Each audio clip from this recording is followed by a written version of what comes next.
একদিন গৌসে পাকের একজন ভক্ত, উনি একজন আলেম, ওনার ছাত্রদেরকে সাথে নিয়ে যাচ্ছেন রাস্তা দিয়ে।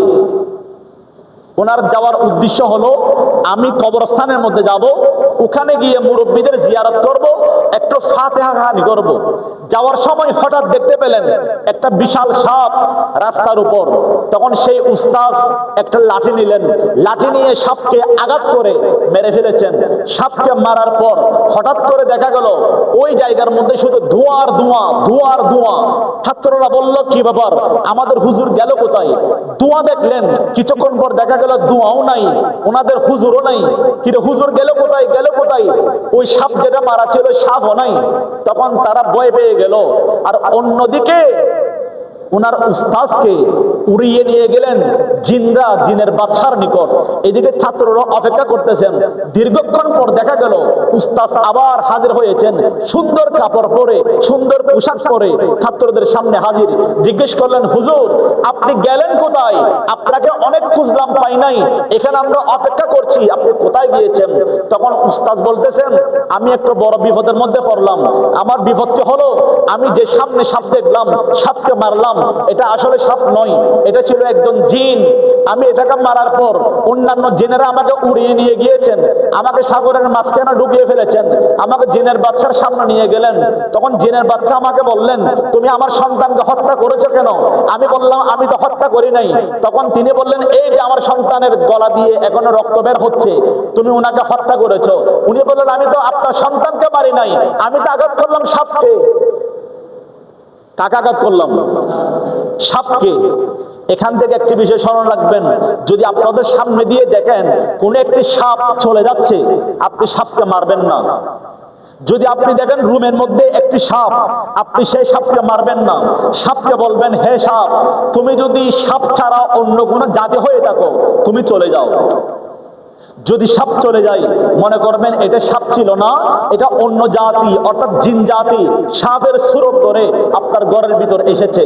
আর যদি না যায়, তাহলে মনে করবেন এটা অন্য কোনো জাতি নয়, এটা সাপ। তারপরেও এটাকে চলে যাওয়ার সুযোগ দিবেন। যদি মনে করেন ওনাকে চলে যাওয়ার সুযোগ দিলে উনি আমাকে হামলা করবে, আমাকে আক্রমণ করবে, তখন আপনি নিজেকে বাঁচানোর জন্য সাপকে মারতে পারবেন। কিন্তু এমনিতেই কোনো প্রাণীর গায়ে হাত তোলাও জায়েজ নেই। এমনি কোন প্রাণীর গায়ে হাত তোলা জায়েজ নাই। সেখানে সাপ দেখলে সাপকে বলবেন, তুমি যদি অন্য কোনো জাতি হয়ে থাকো, তুমি চলে যাও। এখন এই হুজুরকে যখন জিনের বাচ্চা বললেন, আমার সন্তানকে মারছো কেন? উনি বললেন, আপনার সন্তানকে তো আমি মারি নাই, আমি মারলাম সাপকে। এখন সাপ মারতে গিয়ে এটা যে আপনার সন্তান, এটা তো আমি বুঝতে পারি নাই। তখন বাচ্চা বললেন, এই ওর হাত পা বেঁধে গেল, ওনাকে শাস্তি হিসাবে আমি মৃত্যুদণ্ড দেব।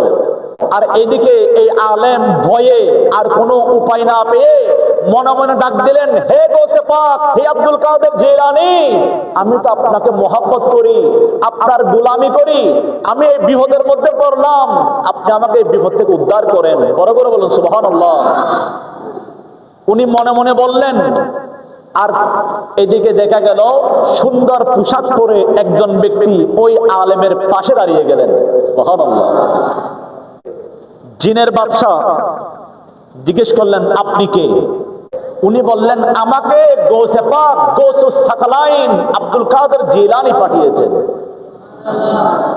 কেন পাঠিয়েছেন? তখন তিনি বললেন, আপনি যাকে শাস্তি দেওয়ার জন্য এখানে আটকিয়ে রেখেছেন, উনি গৌসে পাক আব্দুল কাদের জিলানীর ভক্ত আশেক মুরিদ।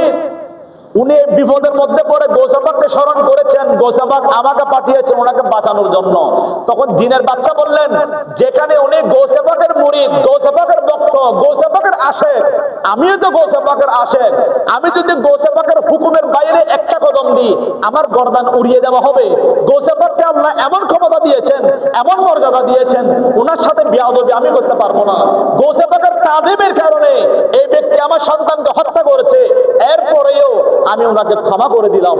এরপরে জিনকে বললেন, হে জিন, তোমরা এই আলেমকে সুন্দর পোশাক পরাই দাও, সুন্দর তাজ পরাই দাও, সুন্দরভাবে সাজগুজ করে যেখান থেকে ধরে এনেছো আবার সেখানে পাঠিয়ে দাও। চিৎকার দিয়ে বলুন সুবহানাল্লাহ।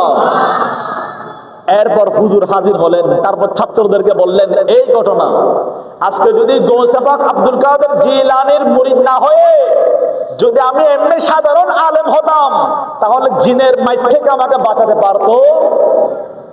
আজকে ওনাকে স্মরণ করেছি বিদায় আমি আমার জীবন নিয়ে ফেরত আসতে পেরেছি।